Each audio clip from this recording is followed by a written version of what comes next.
Hello, Disney Connections and fellow Disney freaks, and all the parents out there, and any other viewers. Maybe you're just picking this up because you got a link or you got an invite, and you're like, "Hey, let's check this out." You might not be Disney fans, but welcome to Disney Connections anyway. So here we are. Um, we're here at Harvard today.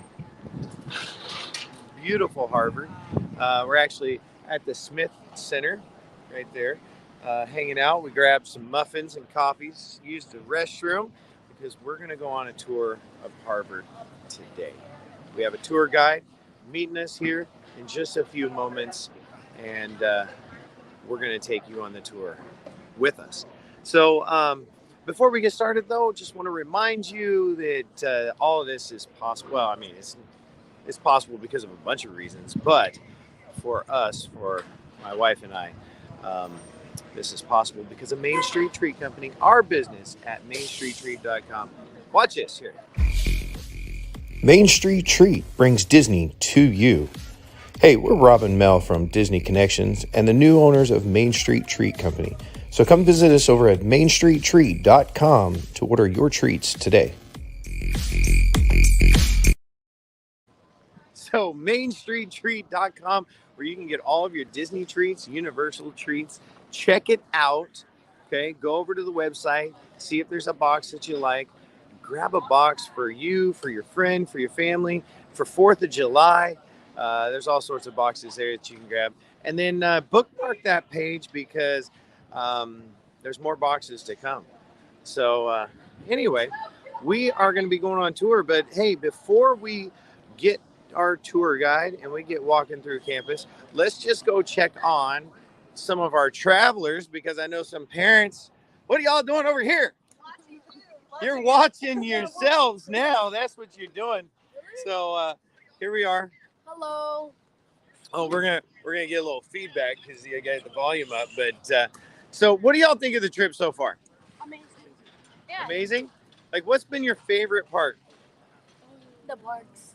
The what? The parks. The parks? Yeah. Okay, so your favorite part so far, Oh. I'm just getting this, is kind of the just chilling and hanging out and relaxing And watching the pigeons. and watching the fat pigeons. Look at these. this. Oh my gosh. Yeah. Like, I don't know. Okay. It was not a favorite part. And meeting all the people. Yeah. Okay. So y'all over here, you're like special characters, right? Because most of the people on this tour are from Tex Hill, right? And then y'all are at a different school, right? And so you came in, and what I find interesting, and especially about this tour, like in the years past, we have actually matched up with other schools from around the country, right? And when in the early stages of leading this tour, and on that first day, everybody gets on the bus, and it's like we're all like separated, and we're in our little schools, and then the end of the first day happens, and we kind of go into the hotel. And then we come out the next day and everybody kind of starts like, well, hey, what's your town like? What's your school like? How are you? And by the end of day two, everybody is just like, it's as if like it doesn't even matter because it doesn't, right? But yeah, I don't know why. I don't know why she raised her hand. She's like, call on me, please. Red. I would like to say I started a conversation, so Mom, be proud of me today. Oh, I did something. I accomplished my one goal. oh, that was it. What the conversation was? No. The conversation was when he lost his wallet in the airport. That was the conversation. Oh. I started talking to both of them. That's how I started. But we found it. We got it. Or was that your wallet? It was his It wallet. was your wallet. Yeah. Okay. My favorite part about this trip would be like, I can't wait to see what different like states look like this, and like see what like how everything's built and like just. I love it. I love it. And we've got lots more to come, but I'm looking over my shoulder over here, and our tour director, Miss Kathy, looks like we have a tour step-on guide. So let's follow Miss Kathy over to meet our walk-on Harvard expert tour guide. Yes, the kids will have time to go into gift shops here. and buy all sorts of fun stuff. Oh, there we go. Do we have a name on it? Oh, Laundress. It's one of those. Actually, it's Drew. Oh, it's Andrew's bag. That's why. Welcome is Susan Silva's in the house.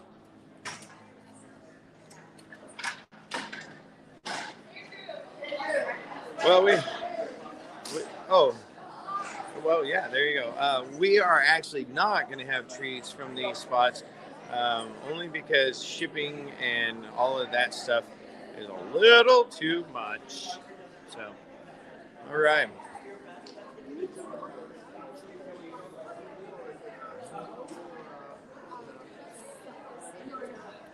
Hey vlog. Are we? Hey vlog. Right now we're currently in Harvard. We have this iced coffee, so good. I mean, It was $4, which I think it's a steal. No, that's a steal. That's a steal. it's good then, huh? Okay.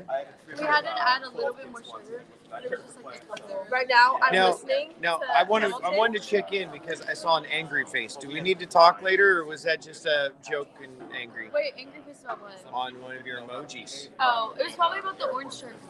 Oh, okay, maybe. Oh, you're right. But I'm all good. Did you find your backpack? I think. Oh yeah, yeah. His backpack was just outside. I'm just saying, but I'm not telling anybody in particular.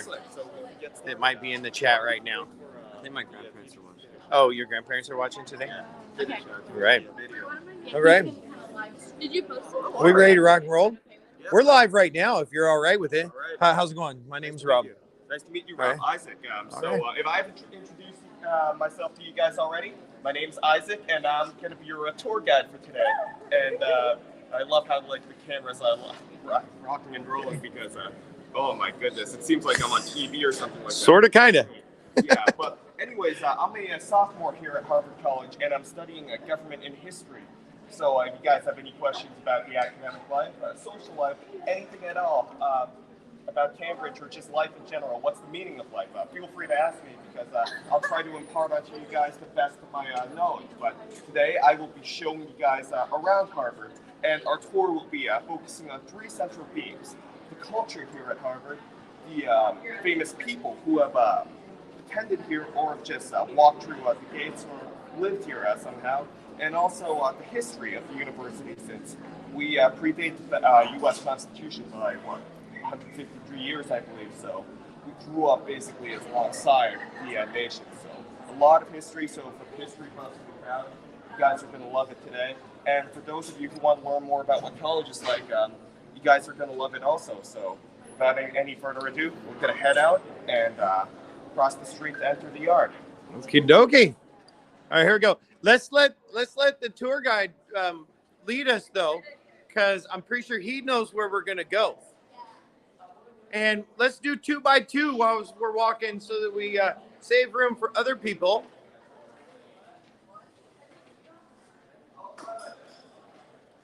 Bright-eyed and bushy-tailed on day 4. What?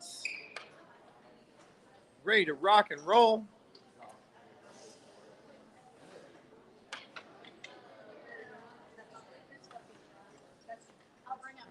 All right, we counted them all. All right, perfect.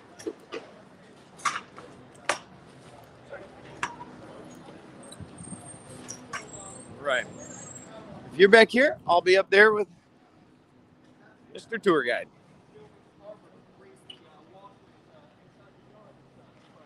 Well, a really good example of all of that is the yellow house right here, the Benjamin Wadsworth House. That was actually built in 1726, and it's been home to 10 different Harvard presidents, many of whom played an instrumental role in shaping public education in the U.S. So you guys, I assume, you guys all in San Antonio and went to a middle school and doing public high school right now, right? Well, so a lot of these Harvard presidents, they advocated for universal public education for all young people in the U.S. because, well, when our country was first founded, unfortunately, that right wasn't granted to all children country. So some of the earliest proponents of universal education, they lived in that house and graced the pathways of Harvard Yard right there. So they've had an untold influence on all of our lives. Myself, you guys, everyone, your teachers also, which is absolutely crazy to think about. But even with all that influence, those people, they aren't even the most famous who have lived in that house before. The most famous person who's lived in there, can any of you guys guess? Who just called him? So some people have been doing their research before this. Oh.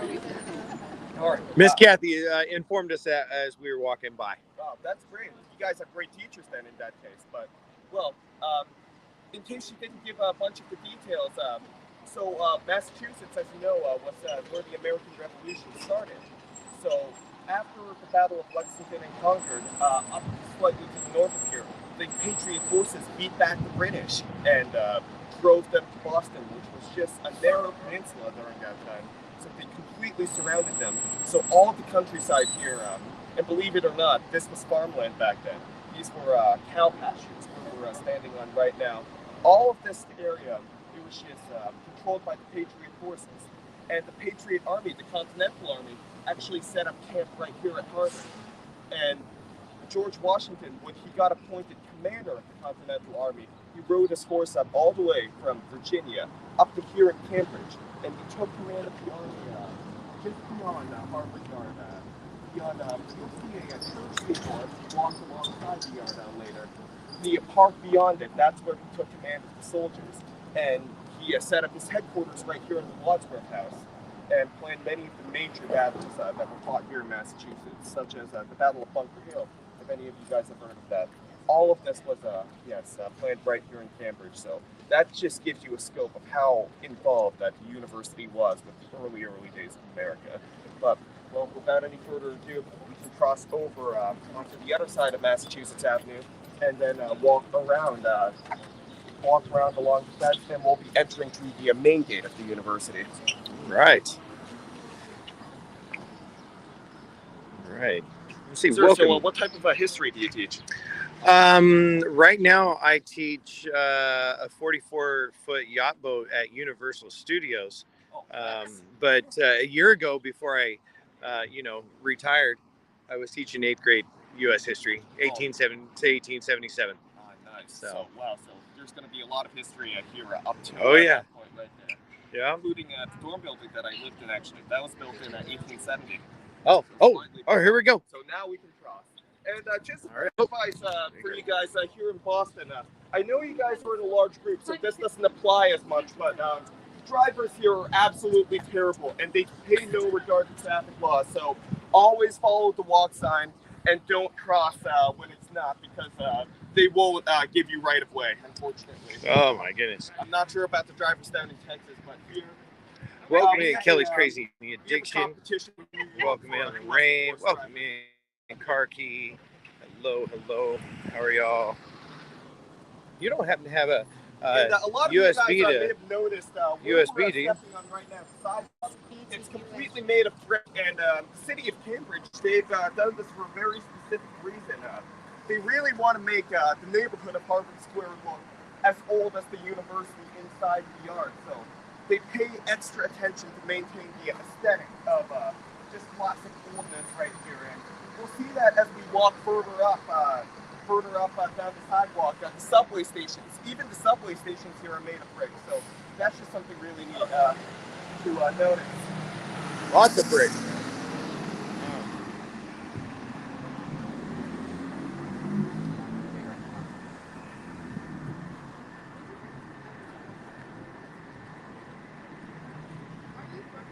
Yeah, I actually used to live here in Cambridge, and right now my home is town right across the river, but, well, I spent half the year here, I guess, so, yeah, I've lived in Massachusetts my entire life, so quite familiar with this area along here. I love this area. Yeah. Seems kind of counterintuitive to spend 4 more years here after graduating from high school, but, well, I guess here I am. But at least I get to be showing you guys around Cambridge, which is, that's just great. Love it. I just love the weather. The weather? Yeah.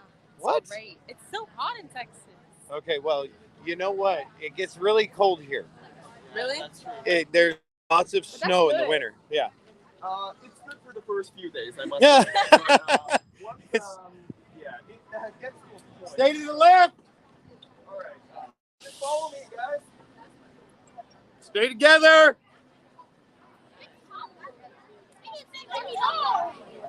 Use this.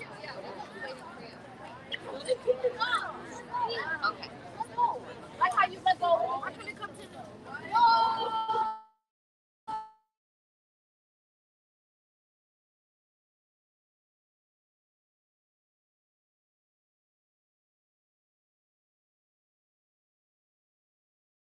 Right across here at the common right there, that's where George Washington first reviewed his troops. And the cemetery that you see right here, a bunch of really early settlers of Cambridge, they're buried there, including a bunch of Harvard presidents. I'm not sure the exact number, but quite a few. Most of the ones who were around here in the 17th century, the 1600s, they're buried in there. So that's the oldest church here in Cambridge also. So Okay. if you guys can follow me through the gate.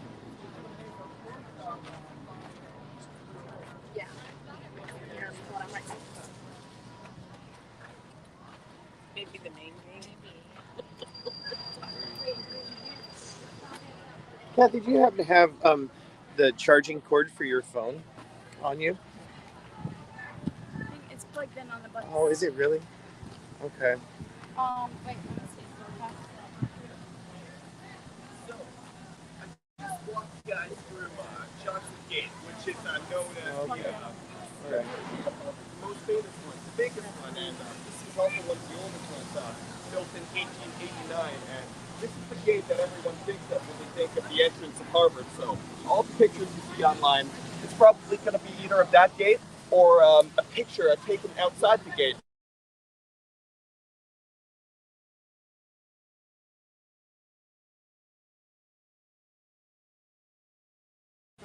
The side gate instead of the big main gate right there. If the more man's in the house. Actually, people walk through all the time right there. But I took you guys to the side gate for a very deliberate reason. Because here at Harvard, there's a legend that says one should only go through the main gate 2 times in their life. Once on their first day here as a first year entering the yard, and the second time as a senior after graduation. And any more times that you walk through the main gate here at Johnson Gate, you're destined to be close to bad luck. So I just saved all your souls, guys. So you're welcome for all that. Oh.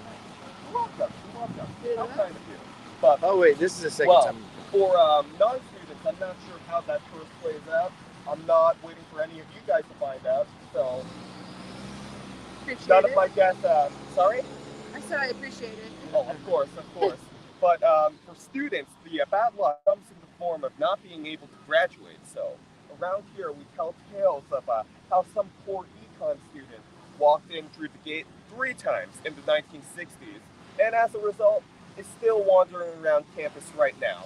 Although that said econ student probably has a really long gray beard, mustache, probably very disheveled, but you don't want to end up like that guy. And although I am pretty sure that this is a legend meant to scare poor old freshmen walking in, well, one can never be too safe, and my mantra is better safe than sorry. So I'd better not find out if that's true or not right here. But aside for the cursed gate right here, everything that you see inside the yard, you can see all these buildings right here. Most of these buildings are extremely old and just fancy looking, right? Probably very expensive, I'd imagine, right? Out of all the buildings that you see inside the yard, which one do you think is the most expensive per square foot? Well, a lot of different answers. A lot of fingers pointing everywhere. That one, Harvard Hall, well, that's a very good guess because, well, it has 3 levels and a really nice dome bell tower building at the top, right? That's not it, actually, but that's a very good guess. With the marble, the University Hall. That's a very good guess as well, just because it's so different. And the marble, they had to haul it all the way in from Boston, so that's a good guess as well. But it actually is not either. Massachusetts Hall, such an old, regal-looking with building with a bunch of probably handmade bricks. It's not that one either. Actually, I gave you guys a trick question, so that wasn't really fair of me, to be honest. No, you can see it. It's right in front of you. It's actually the guard post right over there. Yes, the tiny guard post right over there. That's the most expensive building per square feet here inside Harvard Yard. Per square feet. Yes. So, yeah, per square foot. I was trying to trick you guys right there, confuse you all, because Harvard, we're a university of confusion right here. We love confusing our own students, and we love confusing our visitors as well. So, I'll just give you an example of how we confuse people, both here and outside. So, you know how most schools, your field of study, it's called a major, right? We don't have majors here at Harvard. We have something called the concentration. So I study history and government here. So instead of being a history or government major, I'm a history or government concentrator. And we don't have minors either. They're called secondary fields of study. Even though it means the same thing as a major and a minor, I think the Harvard administration, they think that they're unique and special, so they wanted to create some sort of a new lingo exclusively for the students here. But what they end up doing is confusing both the students here and also the visitors that come by. So, well, when I first came here, I had no idea what all these terms meant, but since then I've grown blind to the confusion that is Harvard lingo. So if I ever say something that's confusing to you all, feel free to bring me down to planet Earth and away from this alien monstrosity that is Harvard Yard. But anyways, yes, yes. Well, anyways, back to the hut right there. There's a very good story of why it became the most expensive building per square foot here at Harvard. So in the 1980s, the population of Cambridge was like really, really booming. So moved all the way up till now, where as of the last census, I believe we have 120,000 people living in this small area of the city. So a lot of people packed into not a whole lot of land, but unfortunately with that growth came a lot of social problems and crime. So Harvard, they really wanted to beef up security around here in order to prevent all that stuff from flowing inside into the yard. And I mean, they were quite justified in wanting to do that because just last year, a bunch of my friends, they left their first floor windows open in their dorm buildings here inside the yard.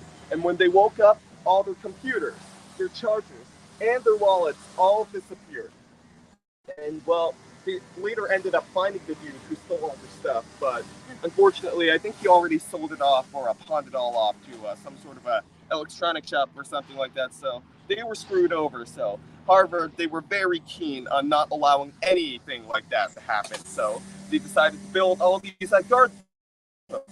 Better place to put a guard post in right next to the most famous gate of Harvard and the biggest one at that as a matter of fact. And well, there was a problem though. When Harvard was going through the legal paperwork of how to register the guard post right here, they came across the inconvenient fact that, well, Johnson Gate, this pinnacle symbol of Harvard, actually didn't belong to Harvard at all.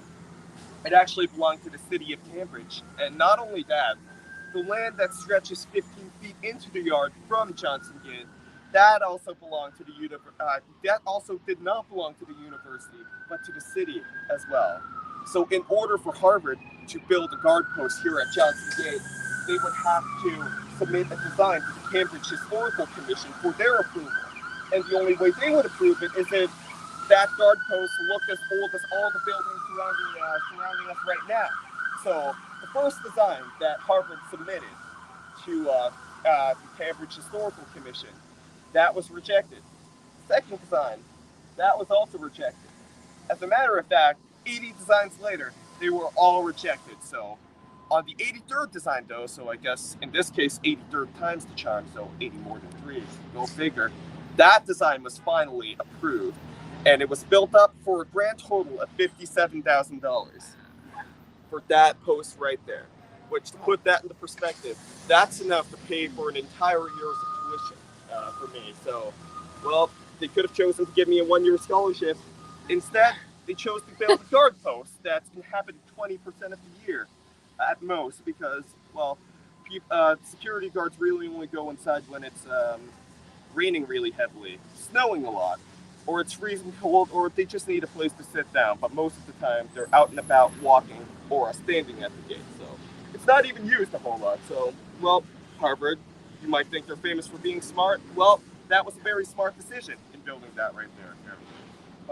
Well, aside from a half-abandoned guard post, all the other buildings in here, they actually serve very important purposes, and they were actually very smart of them. It was actually very smart of them to build a bunch of these here, because they play very integral roles for the university. So buildings all around here, some of these date back hundreds of years, including the building right here, called Massachusetts Hall.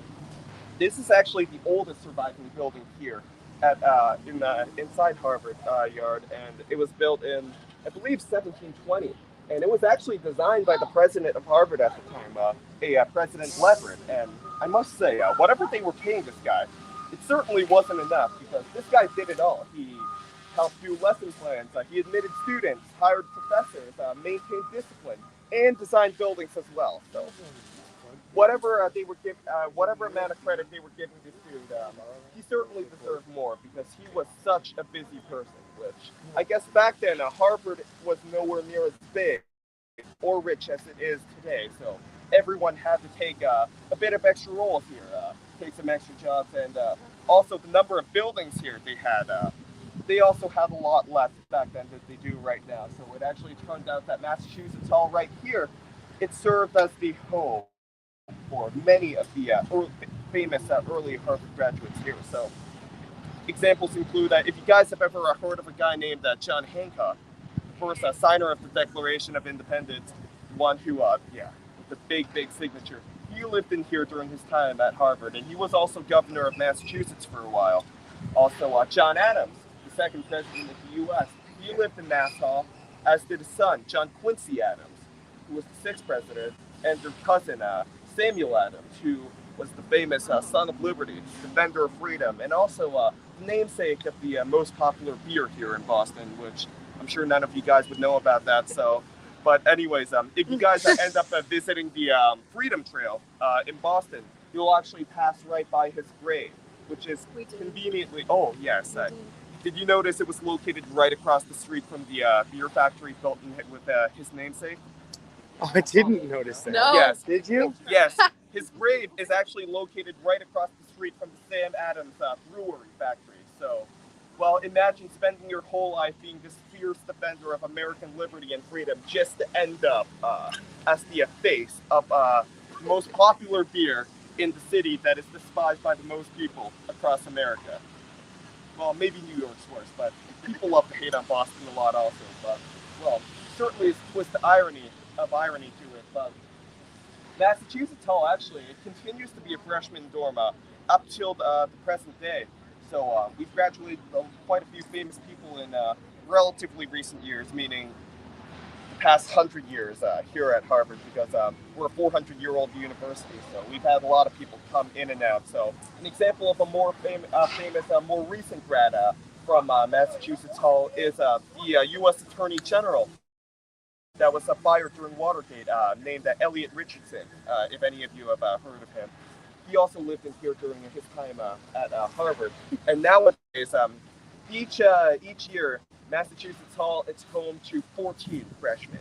And you might be thinking, this is a relatively big building, so could they fit more than 14 people in here? Well, only the top floor is used to house freshmen nowadays, because the bottom two floors, they actually house the offices of the president of the university. So 14 freshmen out of a class of around 1,800 people are chosen to live here. And legend has it that they're chosen very specifically. Legend has it that the president handpicks the most studious and quietest out of all the freshmen in the freshman year to live here, because he certainly does not want anyone to be barging in on a Saturday morning at 3 in the morning.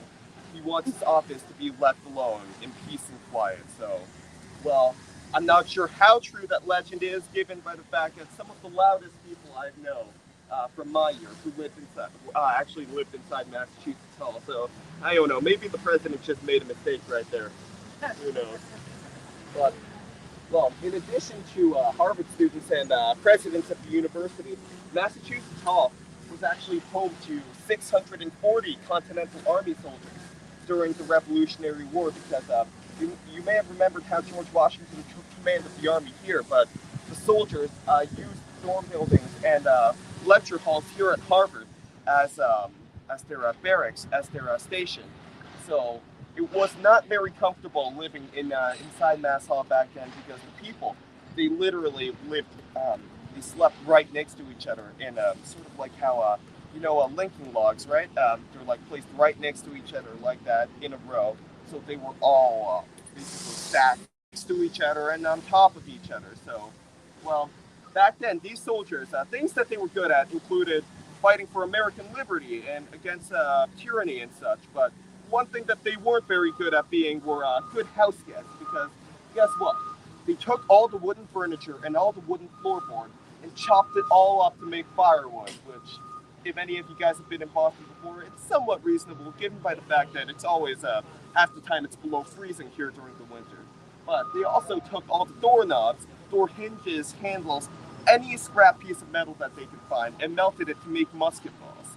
So by the time the war ended, soldiers here caused so much damage that Harvard were forced to write a bill to George Washington for all the damages caused by the troops. And believe it or not, being a gentleman general, George Washington paid off for all the damages done by his soldiers right here. So, yes, it's very, very interesting right there. But, well, another building that had a very prominent colonial role is actually the building to your left right here, Harvard Hall, which actually, personally, I call it Harvard Hall 3.0 because there were two previous versions of Harvard Hall that stood on the site right there.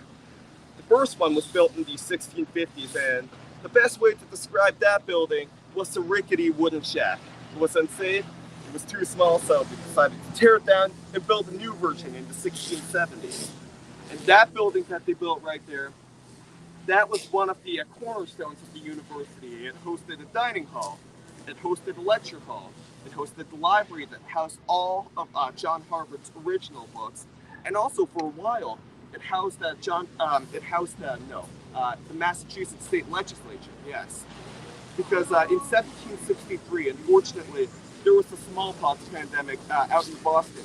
So the State House, they decided to move here to meet instead, but unfortunately for them, and unfortunately for Harvard, some knucklehead knocked over a candle and burned the whole building to the ground, including all but one of John Harvard's original books. So then they were forced to build a third version right here, and this building was also used by the colonial soldiers to live in during the Revolutionary War.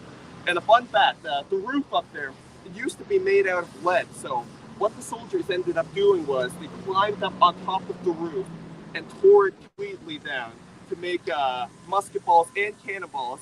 And that ammunition was actually used at the Battle of Bunker Hill. So one could say literal parts of Harvard were used to help secure American freedom and independence. So we played a long, long and prominent role in the history of the United States right here. So this is it for the old part of the yard, but we're actually going to continue on through to where the white building, University Hall is, and I'll introduce you to the sites down there.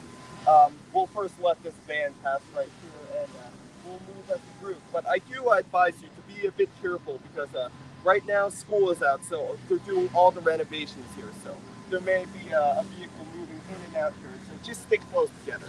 And if you have any questions about anything that we just passed through right here, or just anything that piques your interest, feel free to ask away. I love my place. What kind of renovations are they doing? So a lot of times they're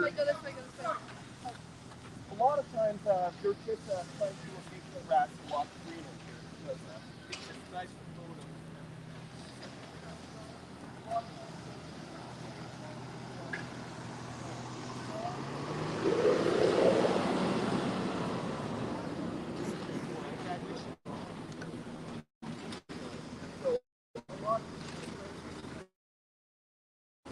Okay, step over the tools. Don't.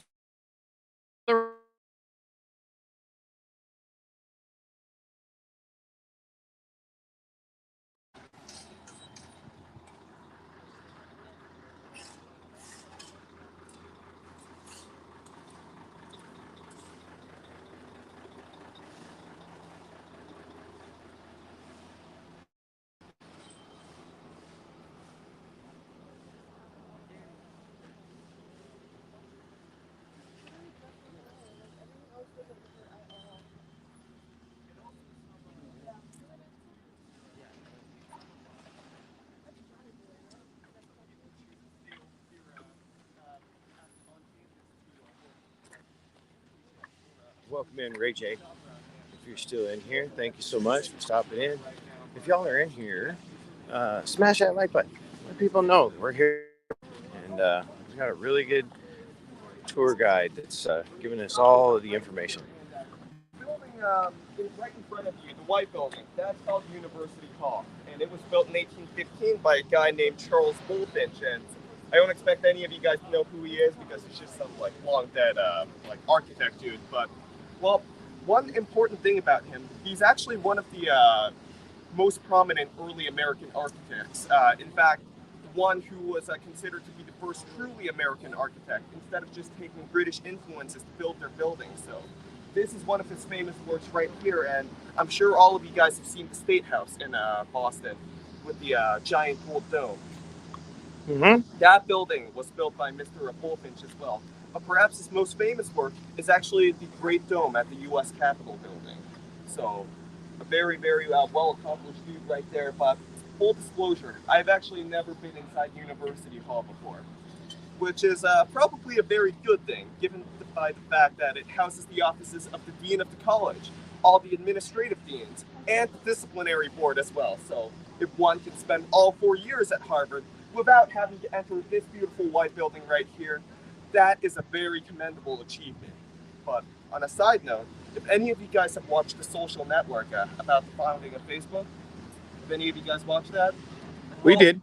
Yeah. When Mark Zuckerberg was being disciplined for shutting down causing the Wi-Fi at Harvard to shut down, he got his sorry butt dragged inside here and yelled at by a bunch of deans. So literally, even a lot of modern history has gone on right here, which is absolutely insane. And the tradition of student disobedience here at Harvard, a lot of it happened here, right here inside University Hall, because although it houses offices today, in the 1820s it was actually a dining hall for students. And it was right here at University Hall that in 1823, the entire sophomore class here at Harvard got expelled. Wow. Yes. For what, you might ask, right? Well, for having a food fight. Yeah, which I'm pretty sure you don't expect that from Harvard students, but believe it or not, it actually was true. But the administration, they didn't want to expel everyone initially. They asked for the main perpetrators to be turned over, but of course, being loyal students, none of the sophomores there wanted to snitch on their classmates. So the administration, they got so angry that they just decided to kick them all out in an act of collective punishment. So 2 weeks later, all the sophomores came back begging for forgiveness and readmittance to the college. And the president, I think, he was feeling a little bit generous that day because he let all but 6 back in. And those 6 he considered to be the worst troublemakers in the entire sophomore class. So whether or not they actually participated or were the ringleaders in that suicide, that's up for debate, I mean. But, well, he probably had his eye on kicking them out for a really long time at that point. But anyways, things get interesting here because one of the 6 that were permanently expelled, he was actually the son of John Quincy Adams, who was the sitting U.S. president during that time. So President Adams, understandably, was very worried about his son's future, so he wrote letters to Harvard begging for his son to be let back in. But the president of Harvard wanted to set an example, and he wouldn't budge at all. So thus, the son of John Quincy Adams was just kicked out of Harvard permanently. So imagine having the guts to stand up to the sitting U.S. president and kick his son out of the university. That is another very interesting story that one might not notice immediately when looking at this white structure, but believe me, so many things have happened in here before. It's over 200 years of existence. But now, since there's no one right here, I'll point your attention to the John Harvard statue right here. So if you guys want to shift over, you'll get a much better view from right here. And the John Harvard statue right here, this was cast in 1885 by a man named Daniel Chester French, who designed a lot of other famous structures, sculptures in the U.S. as well, including his most famous work, the Lincoln Memorial. So, a fun fact, that the John Harvard statue is the 3rd most photographed statue in the entirety of the U.S., just behind the Statue of Liberty and the Lincoln Memorial. So, this guy has both number 2 and 3 on the list. So, very accomplished sculpture with very famous statues. But, well, around here, we don't know this as the famous statue of Harvard. We know this as the statue of 3 lies. So, there are 3 things wrong with the inscription and statue right here. Does anyone have a guess on what those 3 lies are? Yes. Not actually what he looked like, technically, right? Like, that's not John Harvard. Actually, that's right on point. God, you're a genius. Like, you should come here in a few years. But no, yes, that's the main lie right here. The statue here. It's not of John Harvard because, well, no one knows exactly what John Harvard looked like. Because all images of him, all likenesses, they were in the old version of Harvard Hall and burned down when the knucklehead knocked over the candle. So there are 3 theories of who this man actually is. But before I explain the theories, I'll get to the other 2 lies because they're essential to understanding why the statue exists right here. Should we touch the foot for luck first? I'll get to that in just a bit. Okay. I would advise no one to touch the foot yet until I've given the full story of why people rub the foot right there. But anyways, the statue right here, it's built to commemorate John Harvard, and it says he was the founder right here. But he wasn't the founder either, yes. So the college right here was actually founded by the Massachusetts Bay Colony, so the Pilgrims, in 1636. And it wasn't even called Harvard College back then. It was called the New College, and New was spelled with 4 letters back then, N-E-W-E. So they hadn't weaned off all the medieval stuff at that point, I guess. So the early Harvard administrators, apparently they weren't the best intellectuals because they couldn't even spell new right. So, well, go figure right there. But anyways, that school was built as a ministry school, as a religious school, in order to educate more ministers. So both for the English youth and for Native American youth to learn about Puritan theology so that they could go off and teach their communities as preachers. So most of the early graduates were actually preachers right here at Harvard. But the only problem was that when the college was first founded in 1636, the new college had exactly 0 buildings, 0 books, 0 professors, and most importantly, 0 students. So it existed in its charter, in its name only. And it wasn't until 1638 that a clergyman by the name of John Harvard, unfortunately passed away from tuberculosis. And he left behind his entire estate to Harvard, including his cow pastures, which we're standing on right now, his entire library of books, and also a sum of 400 pounds, which might not sound like a lot right now, but it was a fortune back then. And the university, they were so grateful for all of his gifts that they decided to rename the new college after him. So thus, after that point, it became known as Harvard College right there.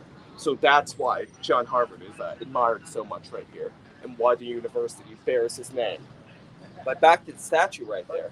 Well, when they sculpted it, they came across the problem of not having any likenesses to sculpt it after because all of them were destroyed. So who exactly is this man right here, you might be wondering. So there are 3 theories as to who this mystery man might be. The first of which, it's the one that I like to subscribe to the most. And it's that this statue was modeled off an ideal Harvard student, probably a tour guide during his time here. Because, well, look at him and look at me, like broad chest, nice arms, nice calves, very handsome looking face, right guys? Well, yes, no. Well, as much as I'd like to subscribe to that theory, there's no historical evidence to point to that being true, so it has to be thrown out the window, unfortunately. The second theory is that somehow an image of John Harvard survived the burning, and they were able to sculpt it after him, but there were 2 holes in that theory as well. The first of which is that, well, if an image of the founder of the university somehow survived the Great Fire of Harvard Hall, I'm pretty sure they would lock it up in a glass case and surround it with dozens of armed guards. And they would let people know where it is so that we can go nowhere near it. And that has not happened here during my time at all. So that probably is not true either. So as a historian, putting on our thinking caps, that can be discarded as well. The third theory is actually the most likely of them all, but yet it's kind of the most bizarre one as well. So in order to understand this theory, one must first understand the tradition at Harvard of naming buildings, especially upperclassmen dorms, after former presidents of the university. So we have a Lowell House named after a President Lowell, a Dunster House named after a President Dunster, who was actually the first president of the university here. and a Mather House, named after President Increase Mather, whose son, Cotton Mather, actually presided over the Salem witch trials.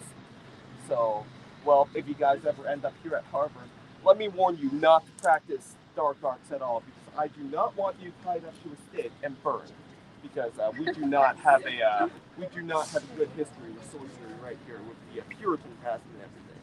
But that being said, well, in the 1870s or the 1670s, there was a president of the university by the name of Leonard Poor, who was unfortunately despised by the student body here because he was a strict disciplinarian. And I don't mean strict in the fact that, well, he liked to punish students for cheating. No, I mean strict by the fact that he literally tied up students in the middle of the yard to a pole and flogged them in front of their classmates for breaking minor rules. So imagine surrounding the yard, watching your friend get whipped by the president of the university. That must not have been a very pleasant sight back then. So you can imagine he was not very endeared to the students here at Harvard. Oh, you've got a question? Flogging. Funny that you should ask. It's basically a whipping, except with a long whip with multiple ends right there. So in sailing tradition, it's called the cat o' nine tail whip because there were 9 tails, and it's when the person being punished, they're tied up, and the person punishing them whips them with a certain number of lashes. So imagine working all your way up here to Harvard just to get whipped for being late to class or something like that. So this guy, you can imagine, he was not the favorite president of all the Harvard students. So when he died, they were like, "Oh hell no, we're not naming anything after this dude. Like we hate him. Like he flogs students. Like what the heck is wrong with this dude? No, no." So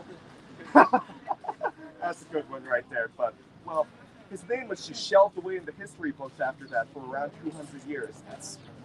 Until they needed to build a statue of John Harvard, and then they realized, oh shoot, we have no idea what this dude looks like, so how are we going to build a statue to honor our benefactor?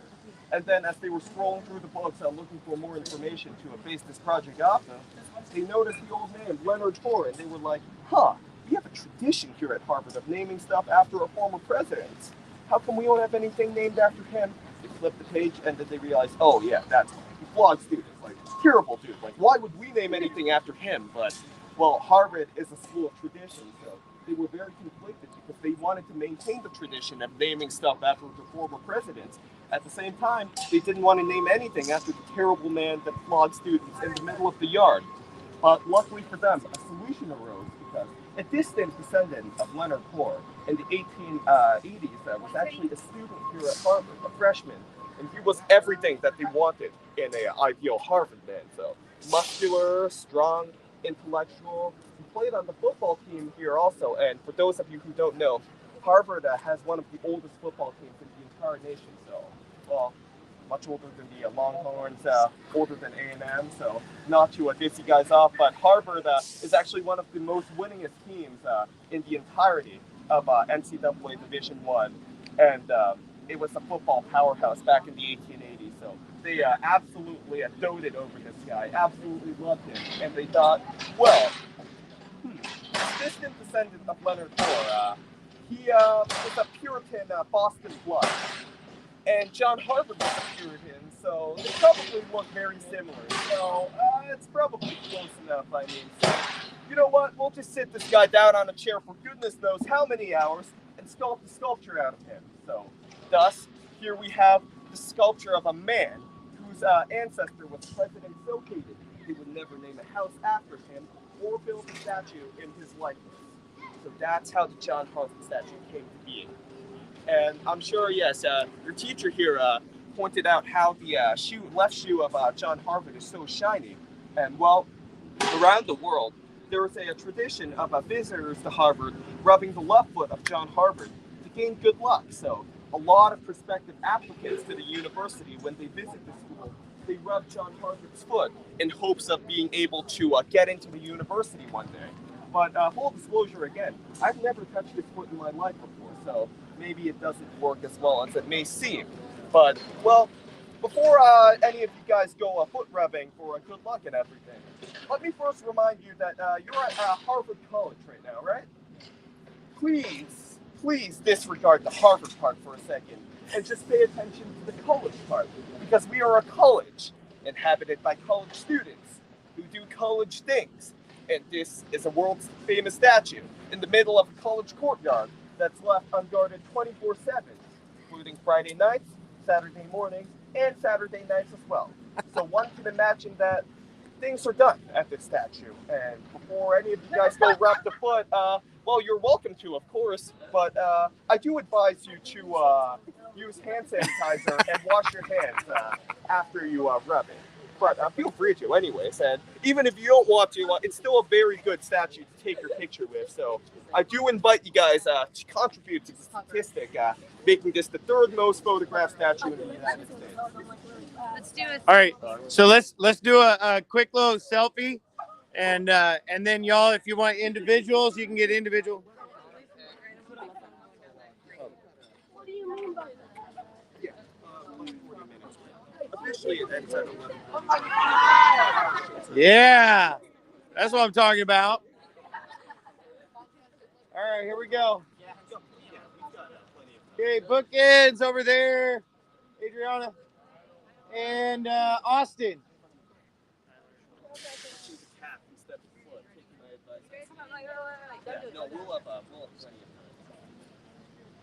I think I got it.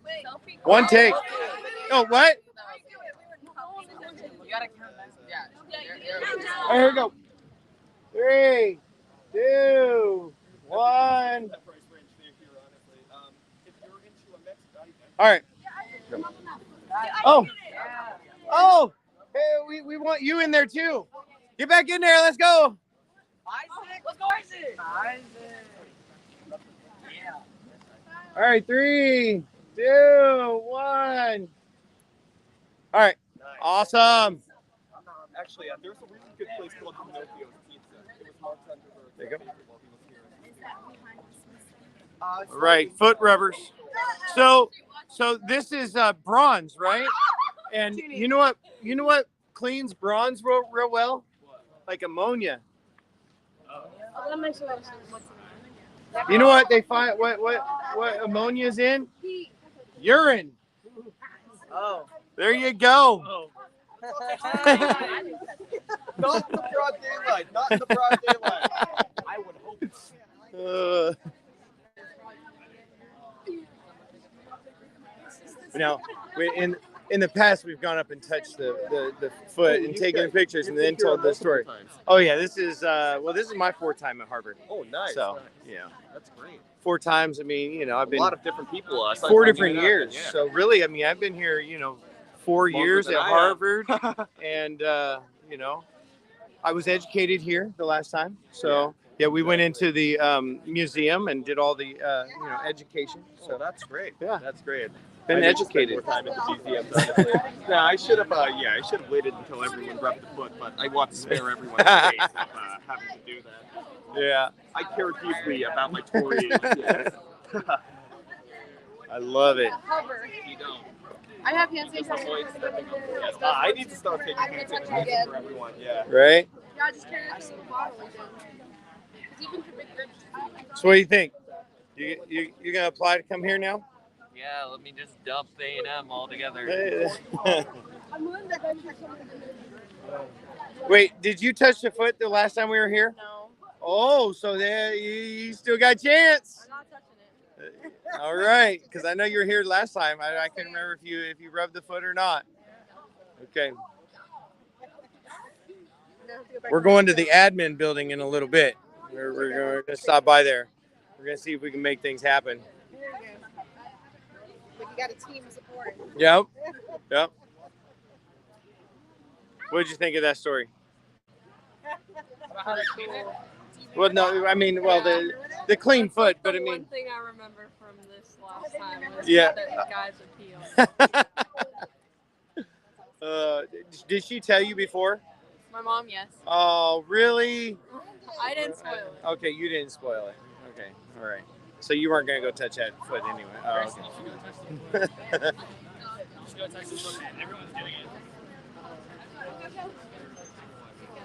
There we go. Brave right there. I touched it. Smells like a hand sanitizer bath right here. Boom. There's the good luck.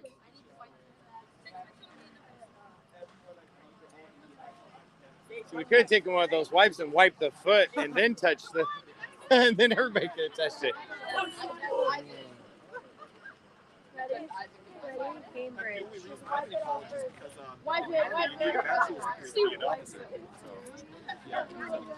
Yeah. So that's the only reason I'm in college right now. If not, So why Harvard?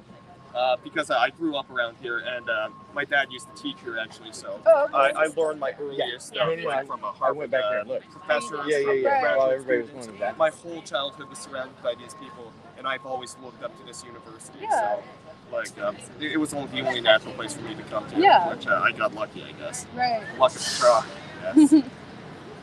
So did you say you're going Army and officer training school? I'm in ROTC right now, actually. So, Okay. Yeah, right afterwards, when I graduate, I'll ship off to maybe Texas. Actually, who knows? Yeah. Do it. We have lots of. What do you want to go? What's your MOS that you want to look at? I guess for officers, they're called branches, but infantry or armor. So if I get armor, I'll be sent to probably Fort Hood, I think. Fort Bliss. Yeah, Fort Bliss. Yeah, Fort Bliss or Fort Hood. Yeah. Well, El Paso, I can drive across the border and get nice tacos. Yep. Cheap food also. So hopefully. Yeah. Try not to So eat El Paso. so you're going 11 Bravo. Is it still 11 Bravo as that officer? Alpha. Okay, or 13 Alpha for armor. For armor, I think it's 13 series. I can't quite remember. Because No, 13's artillery. Yeah. Field artillery is my third choice. Okay. Armor, I can't quite remember, but I honestly just want to do it. And everything else There you is just go. a backup. So I better get the highest grades I can, do as many extracurriculars, and run fast. There you go. I get that. Yeah, run fast. Because they don't have air conditioning in tanks, unfortunately. Right. Yes.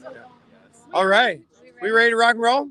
Alrighty. So if you guys are all done, actually we're gonna loop around to a bunch of academic buildings and that's the dining hall, and then we'll be at the library. So if you all would follow me, if you're all done with pictures, we're gonna head on over this way. And if you have any questions about any of the buildings that you see here or anything at all, feel free to come up here and ask. I won't fight at all. Which one was Kennedy's dorm? That was actually my dorm. Where Where- is it back there? Yes, we're gonna loop around it. Oh, okay. Okay. And Natalie Portman was in that dorm too, right?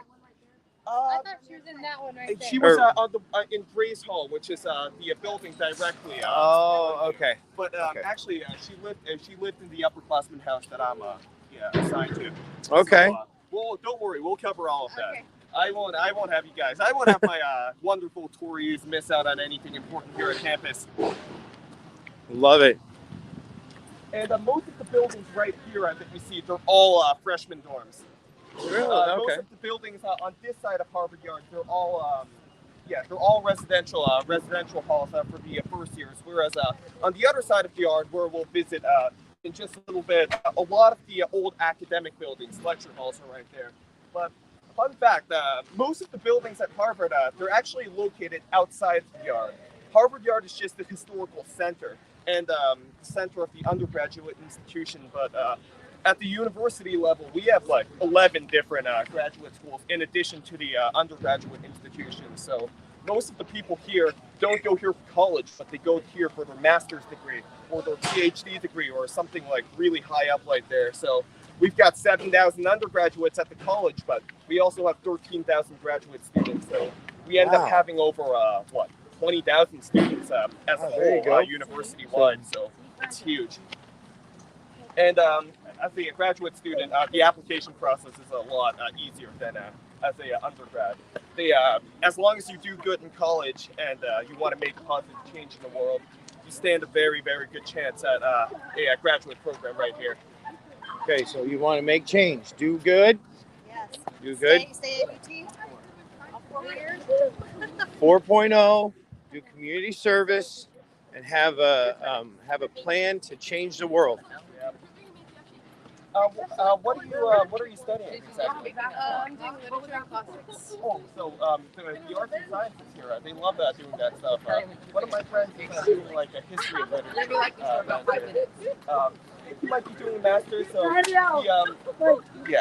something of the sort right there. You don't kick people randomly. Shady, and I don't want to expose you guys to the sun. Because our next stop will be actually right across the plaza right now at the Science Center.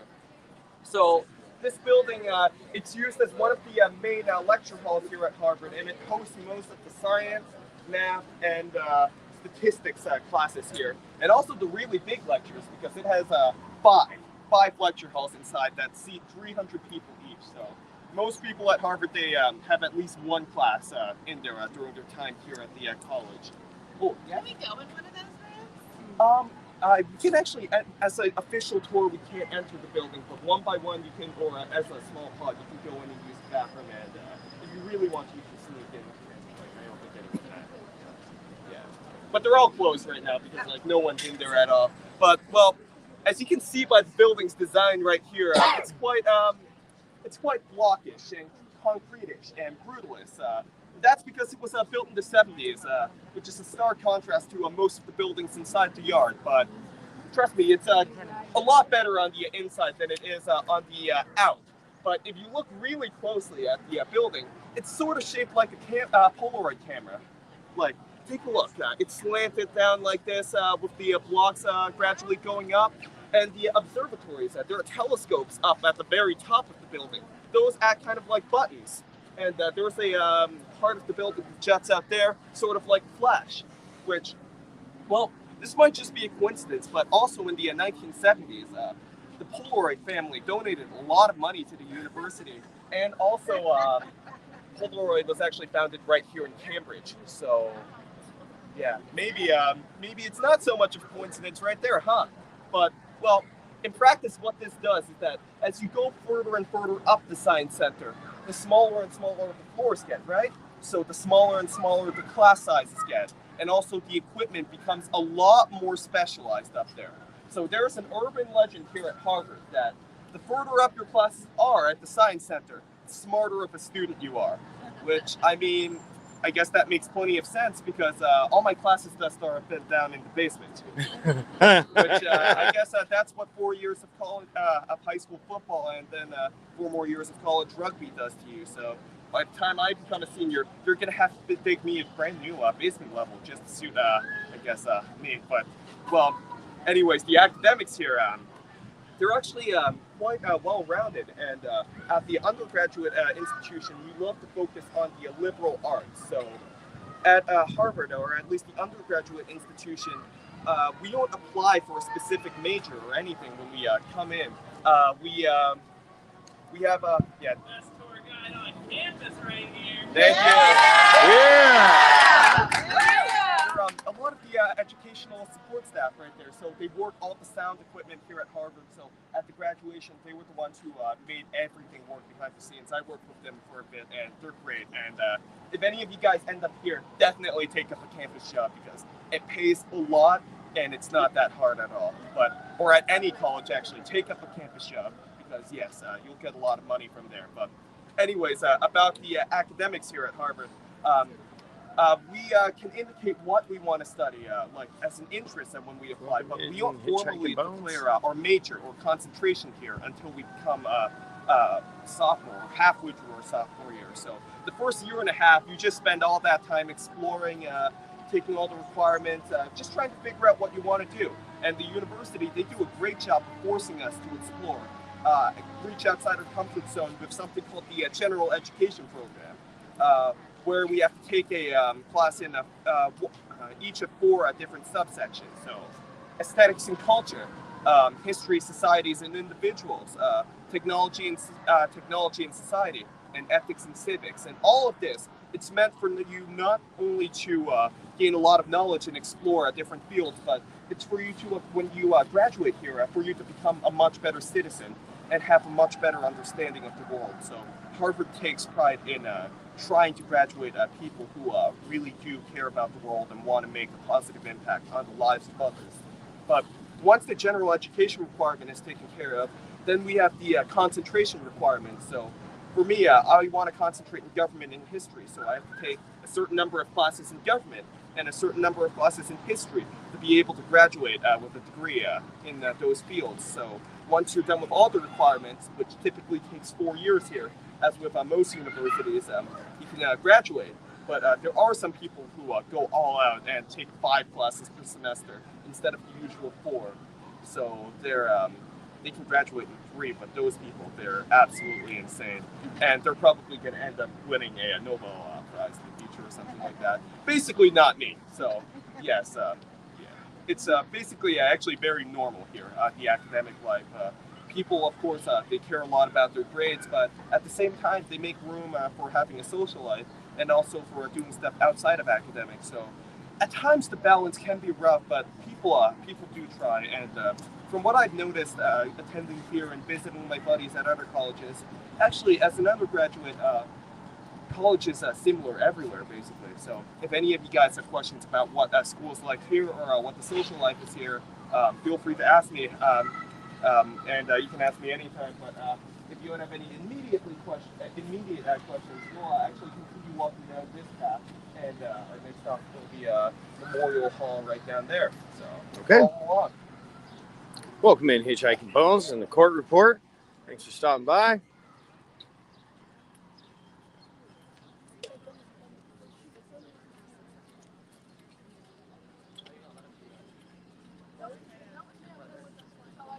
You're just popping in. You know what? Now would be a good time. We are brought to you by Main Street Treat. Main Street Treat brings Disney to you. Hey, we're Rob and Mel from Disney Connections and the new owners of Main Street Treat Company. So come visit us over at mainstreettreat.com to order your treats today. MainStreetTreat.com. Go check it out. Get you a box. Why not? I know Court, she likes those boxes. How's that fudge treating you? Respectful to my Texan friends here. It's all good. We won't hold it against you. We're also good friends. Oh, nice. All right, so come alongside the fence right here, and this will offer you the best view of Memorial Hall down there. And yeah, feel free to take pictures or anything like that, just because it really is a sight to behold. As a matter of fact, this building was the second largest enclosed indoor space in America when it was first built, just behind the U.S. Capitol. So this place is absolutely massive right here. And I'm sure many of you guys must be thinking it has to be a church or a religious institution of some sort, right? Just because it looks like a cathedral. But it actually is not. It's designed to look like a church to induce a spiritual reflection and just deep thinking. But this is actually a secular war memorial for the Union Civil War dead who graduated from Harvard. So this memorial was built right after the Civil War ended, and it was built to memorialize soldiers who died there. So back then, Harvard grads, they were expected to go off to fight during the times of war. So thousands of Harvard undergraduates went off to fight during the Civil War, and unfortunately 136 of them didn't make it back home. And out of curiosity, have any of you guys watched the movie Glory with Morgan Freeman? Yes. With the 54th Massachusetts Infantry. Yes, the All-African American unit was actually commanded by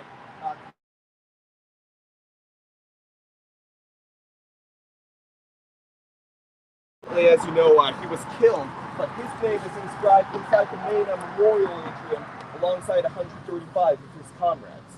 But that's only the area right underneath the tower. The long part of the building right here, believe it or not, that's actually the freshman dining hall. Okay. That's actually a very good question. It was not right here because I think they did it in Oxford, in England. But fun fact, Harvard, they don't really allow movie casts to film here on campus because in the 70s, a very popular movie called Love Story was filmed right here. And unfortunately, the crew there, they were very, very irresponsible and caused a lot of damage to the trees. So the university, they were not happy at all with what happened there. So they just banned future crews for the most part from filming here. But actually, the building is right here. It looks like Hogwarts on the inside with the long tables, a lot of chairs, high ceilings, Also stained glass windows, yes. Everything except the floating candles right there. It looks similar to Hogwarts. And that's because it's modeled off the same building that Hogwarts was modeled off of in Oxford, England, at the University of Oxford. So it ends up looking very similar. But this is actually the only dining hall that freshmen go to. And it's a great place to make friends because the hospital at Cambridge is right down the road here. So there's a lot of noise right here. But anyways, basically everyone here at Harvard is a stranger the first few weeks of school. So people, they just sit down to next to random people and just talk, share a common interest. So it could be as simple as like, oh, I like your football jersey like there. And then you sit down, talk about one thing leads to another, and then an hour later you have a new friend right there. So it really is amazing right there. And Harvard, they force everyone to have an unlimited meal plan here. So just precisely so that they can have that type of community bonding right there. So community is really one of the most important aspects here at Harvard. We certainly are a people-first organization. Well, that's enough of Memorial Hall right here. I would hope you would get a little smarter after today's stream. We have a wonderful tour guide, very, very knowledgeable, and seeing all the little, significant places here at Harvard. Lots of great information, and more to come. So it's not too late to smash that like button, to share this out on your social media, let people know Disney Connections is at Harvard. We're getting educated, y'all.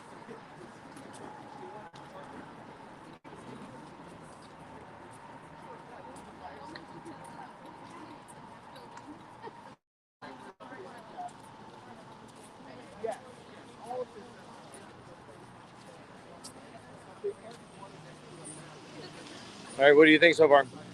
I think it's really cool and beautiful, and it's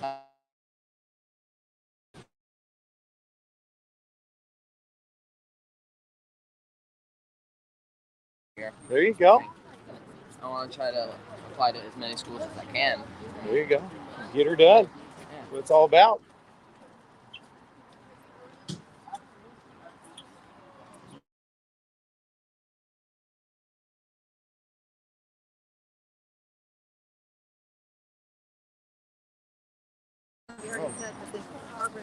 They don't want another great fire to happen. Oh, yeah. Campus. Yeah. But they still own the land. Somebody, I thought somebody called. No?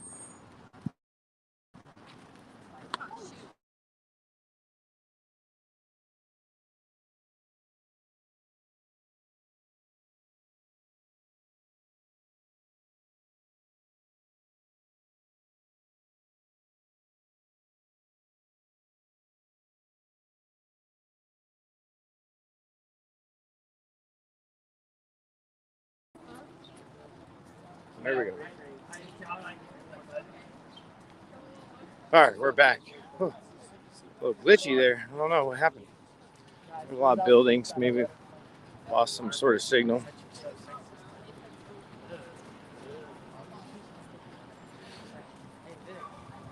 Now this is new. I don't know that I've gone this route touring Harvard before. It's very extensive.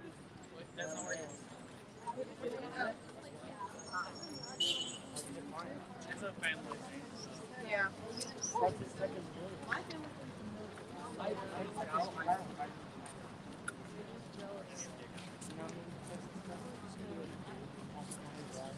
Oh. Artists, Raphael, Michelangelo. Some others that I don't recognize.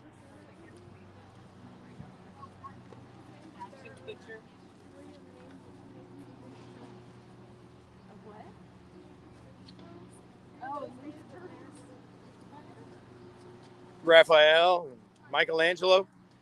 Who's your favorite turtle? You have a favorite? You don't have a favorite turtle? Oh my goodness. Michelangelo's my favorite. What color He's is he? orange. Raphael's red. Donatello, let's see. Donatello is purple and Leonardo is blue. No green. Red, blue, purple, and orange. Maybe Splinter had green. Michelangelo, baby. Orange nunchucks. I like Donatello more. Donatello. Okay. Why? Why do you like Donatello? He's smart. Yeah, He's the smartest. he is the smartest. Right. Let's see. Does he use the bow? Right. He has the staff. The bow staff. Yep. I have someone that needs to go to the bathroom, so I guess I'm gonna walk her to the bathroom. Okay. Kirsten has to go as well, which she never has to go. Is there? It's back where we started. Oh, we have to go all the way back to Smith.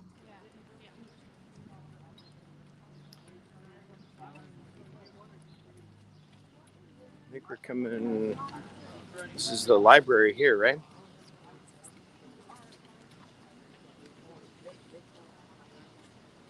What is man that hard? What is man not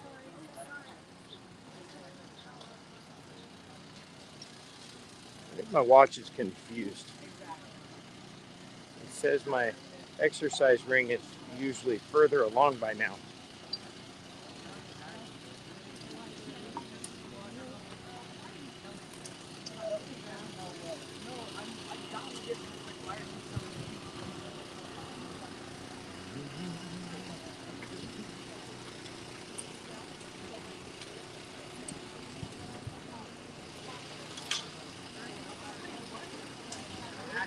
you know where you're at, like how I get back to that? Okay, so that's the square right over there.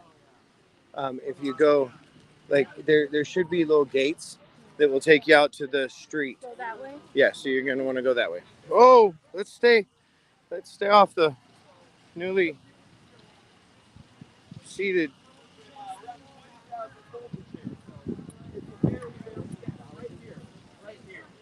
And most of the people attending didn't even have a seat. Most of them were standing on the library steps or standing all the way back there where the brick building is. So around 50,000 people were in the yard at that time. So it was absolutely crazy, yes. But the cornerstone of Tourist Centenary Theater is actually the library right here, called the Harry Elkins Widener Memorial Library. And this is also the cornerstone of the entire Harvard library system. So we have over 70 different libraries in the Harvard library system, which makes us third largest library system in the entirety of the U.S., just behind the Library of Congress and the Boston Public Library as well. So it's absolutely huge. And in this building alone, it stores 3 million volumes of books, and most of which is stored in the basement, actually, in 4 levels underground. So we're actually standing on the book storage right now. And the basement, it extends all the way to where that door tree is down by that line. So everywhere underneath here, it's actually all books. And the crazy thing is only 18% of all of Harvard's books in their possession are stored on-site libraries. And not just this library, but there are libraries down that way also. There's an undergraduate library and a rear books one. And all the graduate schools, they have their own libraries as well. But only 18% of Harvard's books are all stored in those locations. Where the other 82%, they're actually all stored in a off-site depository located to the south of Boston. And it's literally a giant warehouse at that depository. You need ladders, you need forklifts, you need specialized equipment to access just one volume of book right there. So they have a whole operation to it. Half of it is automated. Half the time people have to climb up all the way up to the top shelf to get stuff. It's absolutely crazy, and there's actually a documentary online about the depository right there. So, yes, they love books. Lots right of here. libraries. Absolutely. But, well, that's it for the library. We're going to loop around. Now, do you know the story about the library and the name of the library? Oh, yes. Let me try to cover this really quickly because, yeah. Yeah, if we can shorten that up. This is a super interesting story. Get close real quick. He's going to go fast. So, it says the Harry Elkins Widener Memorial Library, right? So, well, he died. Short story short, but how did he die? First, you must understand that Mr. Widener was a very rich man from a rich family who graduated from Harvard in 1907. And what did he do? He went on a book collecting trip in Europe to celebrate his graduation because guess what? That's what Harvard students like to do in their spare time.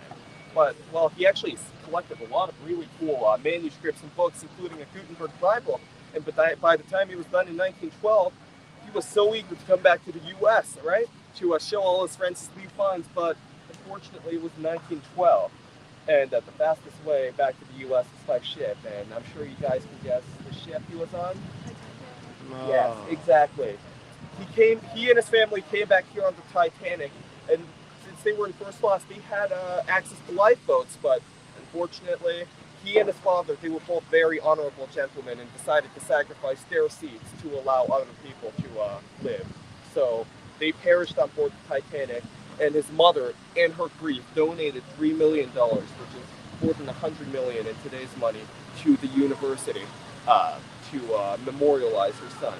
So that's why her son has a memorial library right here. And a fun fact, she stipulated that not a single brick or a piece of mortar or book can be permanently altered here. Otherwise, the library will transfer away from the possession of Harvard to the city of Cambridge. So what you see now is what you would have saw in 1916 if you traveled all the way back. So it looks exactly the same. Which I believe is why they have the basements, because they will not do anything to the outside of this building, but they continually dig for so they can basement. Yep. Dig all the way to China, I'm sure. Yeah. Yes. Awesome. Thank you so much for telling that. Of course. And we're going to continue along this way. And I think Try to stay out of the dirt, the soft dirt that's right here on the edge. Stay on the concrete. Deb? No, it looks like they're trying to do some yard work. So try to be respectful of. Okay, don't get confused. Follow Isaac. Stay together. Don't stop in one of these other groups. Go with them.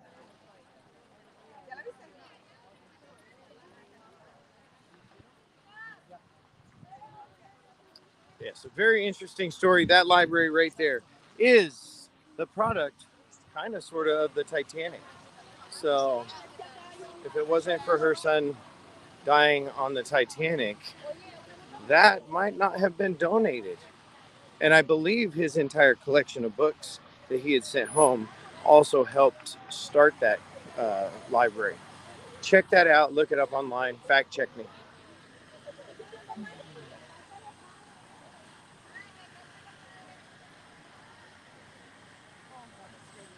Did we lose Miss Kathy? Yeah. Oh, no, she's back there. Okay, we're good. You know how big it is in miles, like overall, like how much square footage? How much land at Harvard's on, you mean? Yeah, like how much? I don't know. That's a great question. Like, I mean, right now we're walking. This is a lot of land. Well, I've been on college campuses that we did a lot more walking than this.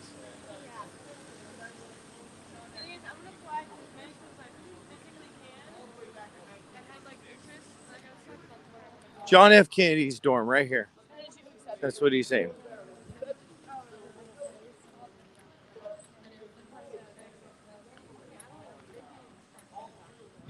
that I got for my freshman year, it was room number 32. So we ended up being called the Kennedy Suite by everyone around campus, and we made sure that no one forgot about that also. As a matter of fact, we had a giant cardboard cutout of JFK stuck to a Nike shoebox that we displayed out our window. So everyone that was walking by, they could see that we were the Kennedy dorm right there. So your dorm, number 32, is the dorm that Kennedy was in? We inherited the legacy because the original dorm was torn down. Oh, got it. It got renumbered, so we carried on the tradition. Okay. Got it. That's awesome. We were lucky so that out of everyone here at the college, we were the ones who inherited JFK's legacy right there. Nice. Okay. So this is Kennedy's dorm over here. And then the only other one I knew of is right here. This is Natalie Portman's dorm. Yes, great hall right here. And also, this dorm is known for housing a lot of children of rich and famous people. For example, Malia Obama, she lived here as a freshman. And legend has it that there was a hotline. Stay to the right. There's a hotline directly connected to the FBI headquarters in Washington, D.C. in there, in case anything happens, which I don't know. I wouldn't know anything about that because I guess I'm just not important enough for that. Nice. And Wigglesworth Hall right now, most Harry Potter sounding name of all the dorms here. This was home to Bill Gates while he was a freshman here, and it certainly does live up to its name, Wigglesworth, because it's located right on top of the Red Line subway track, so it literally wiggles at night whenever a train passes through. That's crazy.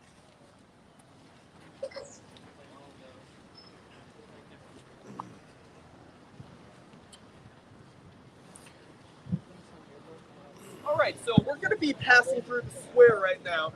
So it tends to get quite busy around this time. So if we could stick together as a group, that would be absolutely amazing. I wouldn't want anyone to get lost right here. But given your bright orange T-shirts, that is not likely a possibility, luckily. So we're going to cross right when the light crosses the walk, so that none of these cars will try to run us over. There we go.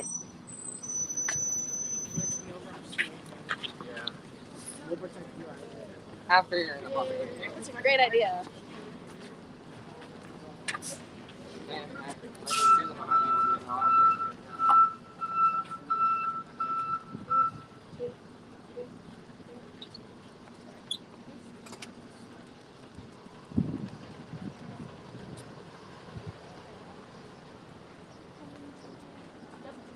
Probably a 1x1 or tight 2x2 right here. Stay to the right. It's a small sidewalk. Yep.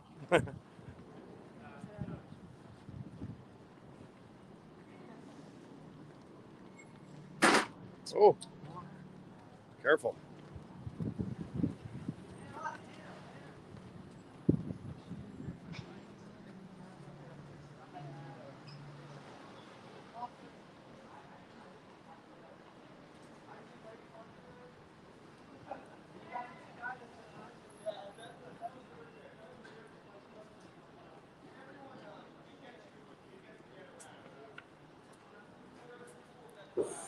One of the things I'm loving about this tour group, this group of travelers, is their enthusiasm for our tour guides, our bus driver, our walk-ons.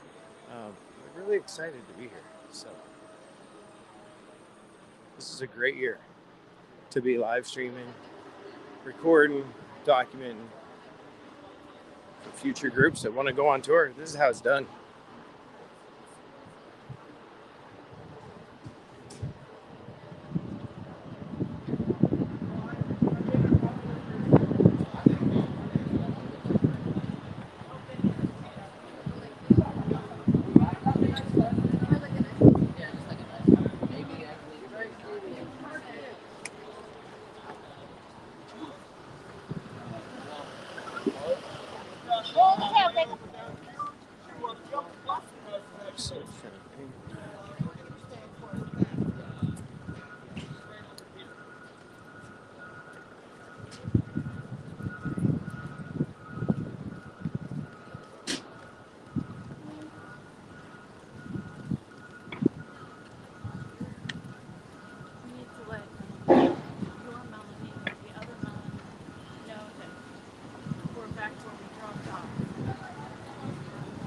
Well,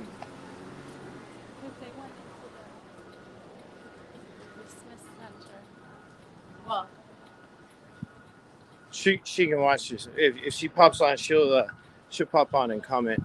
oh, okay, gotcha. Yeah. I'll be here. There he is, right there. Okay. So this is a little different than where because we let off on the street that side over there. Yeah. Yeah. I don't know. I've never been. I don't know where he's taking us now. This is new territory for me. Oh, there it is right there. Okay. Well, wait for the camera because all the millions of people online that are watching are wanting to see this. So millions, we got millions of people. Yeah. Alrighty, so our next stop is at Lowell House right here, which is one of 12 upperclassmen houses here at Harvard. So the way things work out with housing here is that after your freshman year, you're sorted along with a group of friends that you pledge to live with together in the same house. Or Do they put a hat on you? I wish, because we've got such Harry Potter sounding names. It would, I'm sure, like a lot more people would apply if there was a hat. I should advocate for that though. They have because like you put the hat right on, then they do the housing instead of just randomly sending you an email or something. It would go like Houghton, Stoughton, Hollis, Harvey, Bigglesworth. That would be absolutely amazing, but, well, alas, that might have to wait towards the future. But they do have something called Housing Day for the upperclassmen, at least, where they storm your room to tell you what house you are in. So you were sent to one of 12 upperclassmen houses after your freshman year. And some people, they have a preference on which house they want to get because they're spread out all around campus along here. So some of them are closer to the yard where the classes are, some of them are farther. But by the time one graduates from Harvard, they become in love with their house, and they love the traditions and they love the people. And the houses here, they serve as sort of a mini community here at the college because everyone does everything with each other when they live in the same house. So each of the houses, they have they share a dining hall. Each of the houses have a dining hall. They have a gym. They have a library. They also have a common room. And so everyone, whatever they're doing, whether it be eating, studying, working out, they can do so with their housemates right there. Does it change every year?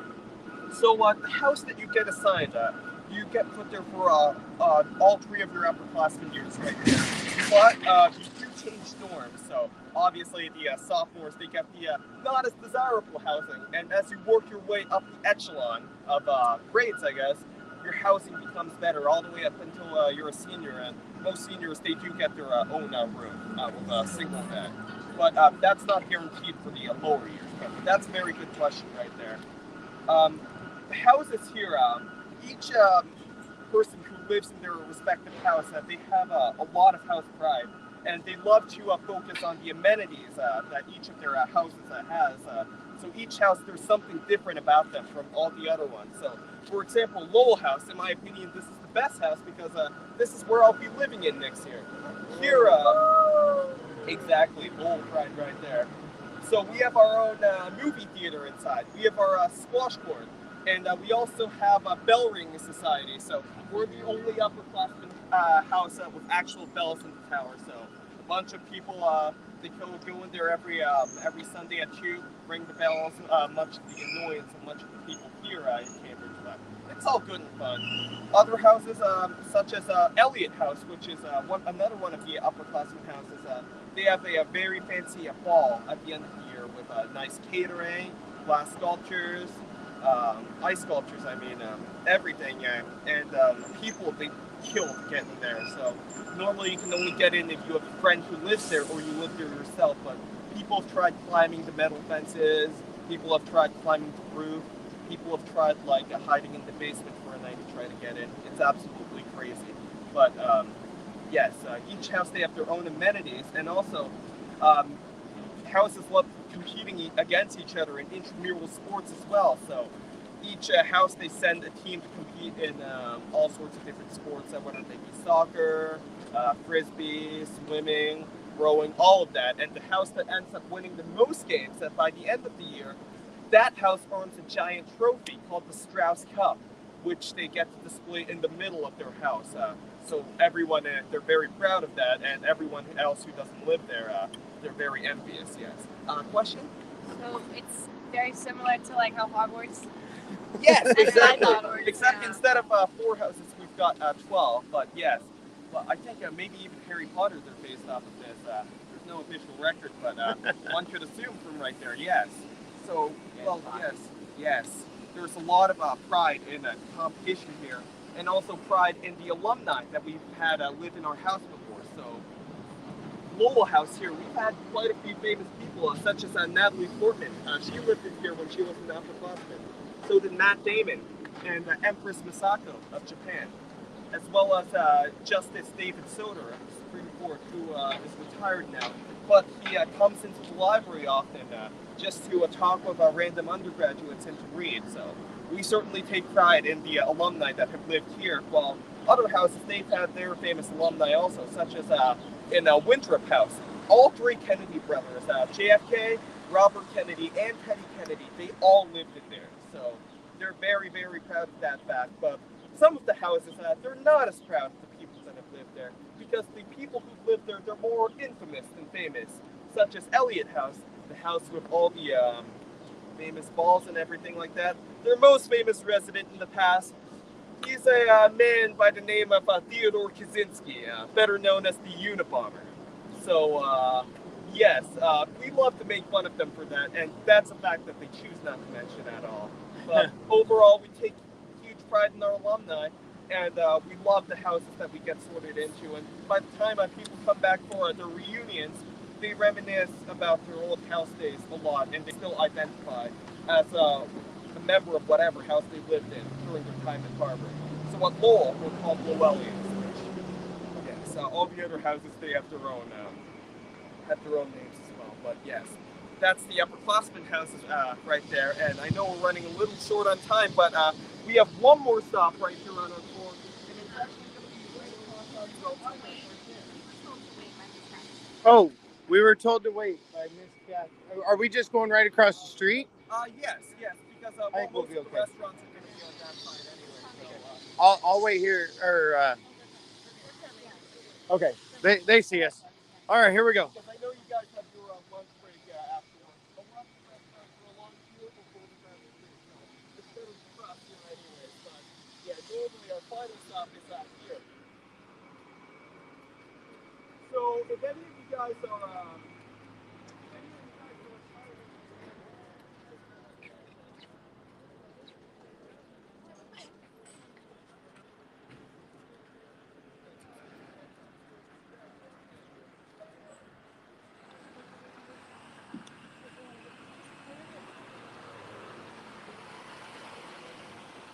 Are you talking about this here?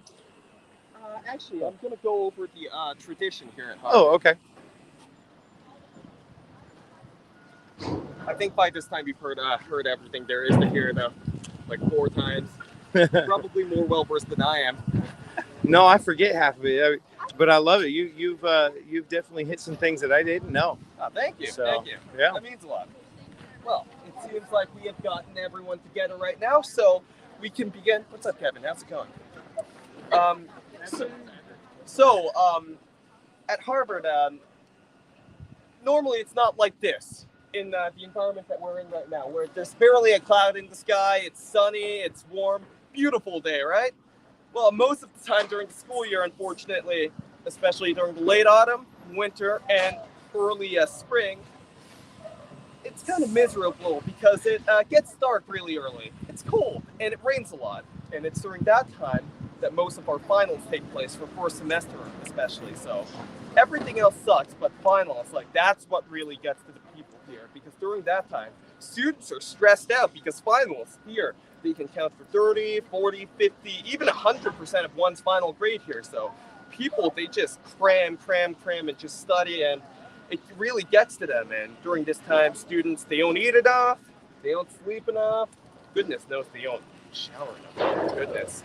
But they make their library the permanent home, or semi-permanent home during that time, because guess what? The libraries are open 24/7 during finals period. So some people literally live there for the time around the week where everyone has time to study before the finals, just trying to cram in as many facts as possible, just trying to do something that will give them an edge on the exam.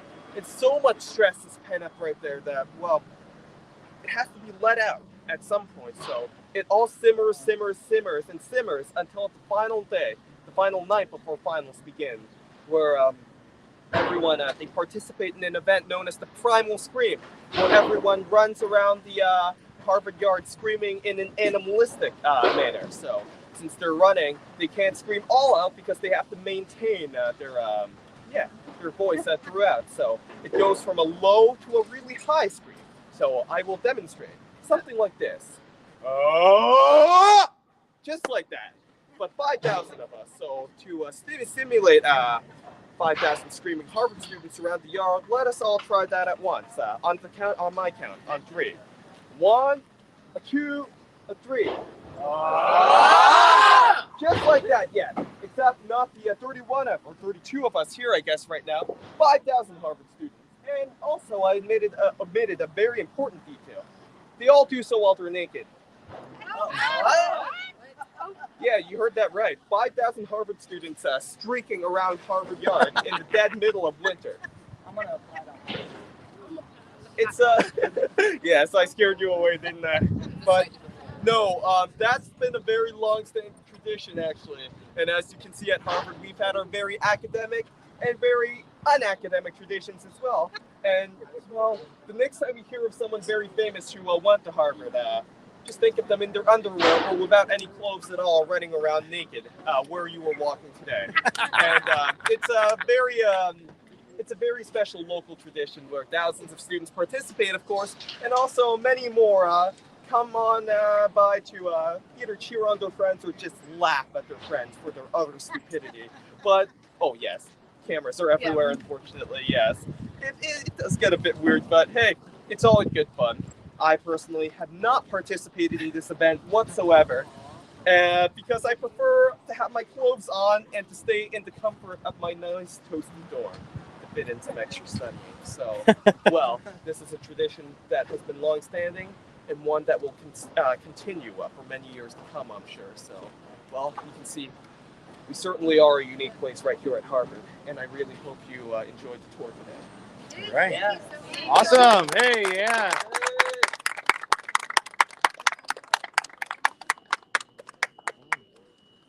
Yes. So around here, how much time do you have left? We have 45 minutes. All right. So the best restaurants are down the street here. One is called El Jefe. I can walk you guys there. Okay. Okay. I'm on break anyway. So Okay. do you guys want Mexican or pizza or? All right. Ogies. I'll take you to a Pinocchio's Pizza. All right. So we have to be on the bus by 12:30 to make it to New York for dinner.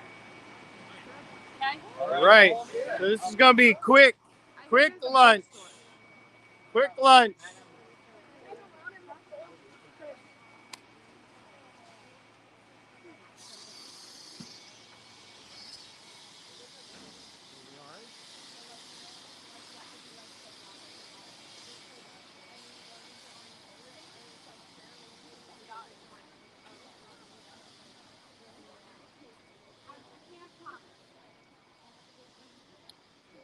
Well, that was quite interesting. I had not heard that last bit there. And thank you, Hitchhiking Bones, for looking up that question. Somebody, let's see, who was asking about the total distance or total land? Somebody, let's see, I can't remember. I'll let them know. I'll definitely, when we get back on the bus, I will let them know the total land acreage of Harvard. We're gonna go here and see about getting some quick grub before we get on the bus and head to New York, y'all. So tomorrow, let's see. Oh yeah, definitely smash that like button. So tomorrow we will be streaming from New York. Not exactly sure what that's going to look like, but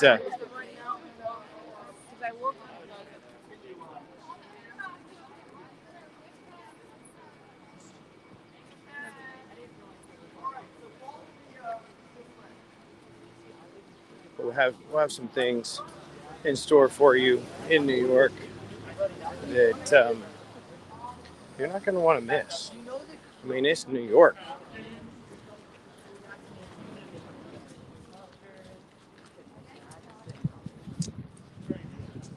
Tomorrow night we will be at the Broadway show. If you're just tuning in or haven't heard, we are seeing Hamilton. Unfortunately, I will not be live streaming Hamilton, but I will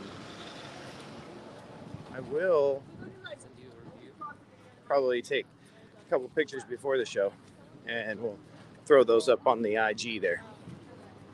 So, all right. So, hey, Isaac, are we going somewhere where it's quicker to eat? Cause okay. So, okay, I'm trusting you.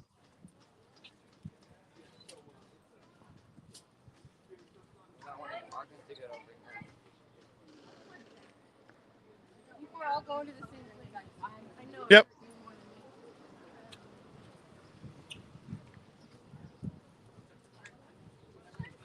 Stay on the sidewalk. That was dangerous right there. There's cars in the road. Somewhere. I mean, they're all parked right there.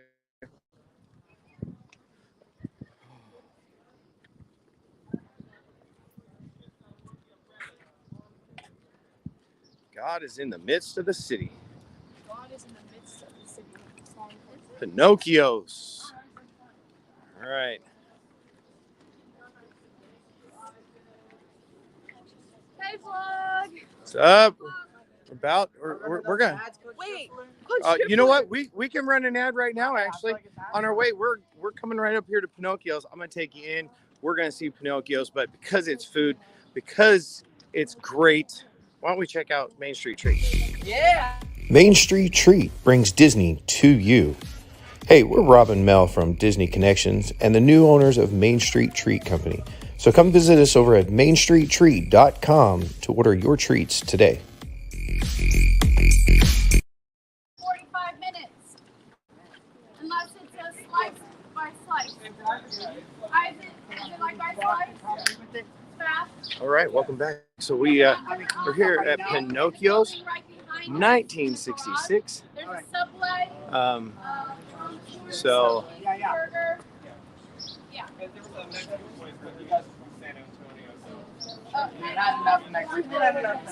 Yeah. all right, So we need to. what do we want to do? We gotta be quick. Okay. We gotta meet at 12. I mean, if we're spreading out, I think that place up there is probably the better place that they can get in and out of. But Isaac would be the expert. Oh, excuse me. Yeah, this is slice by slice. This is super fast. If you want pizza, run in there. Alright. If not, there's Subway. Huh? Where are we meeting? So we just passed it. Okay. Yeah, where are we meeting? Can me, Sean, and Monty go there? This is the subway. Yeah. Okay, I need Subway. Alright, where do you want us to meet? Like right here on this corner of JFK and the pizza place? Right here at the pizza place? Let's just meet right here. Okay, drop a pin right here. Drop pin right here. We're gonna meet right here. At what time? You have to be like 12:25. 12:25. Right here. Are you, Melanie? Are you going to the garage? Subway. All right. Subway? So there, you got to experience a little bit of the Okay. organization. Going to Subway or It's the like garage? organized chaos is what it Go is. that way So with them. it's You're totally not going to organized, go right here. no worries, but a little bit chaotic from time to time. But we are on a little crunch because we got to get to New Best York. of luck So with the rest all right. of your trip. Appreciate Have you a being safe here drive. on Good Disney luck, Connections, and, where we're have gonna fun talk down about there. all things great. Disney. But Thanks, Boston- Isaac. Boston's the better city anyway, so I'm sure You know what? know Let's that. close that again. You're gonna say bye when I'm done. Appreciate you being here on Disney Connections, where we're gonna talk about all things Disney. All right, goodbye. Signing off. Thank you.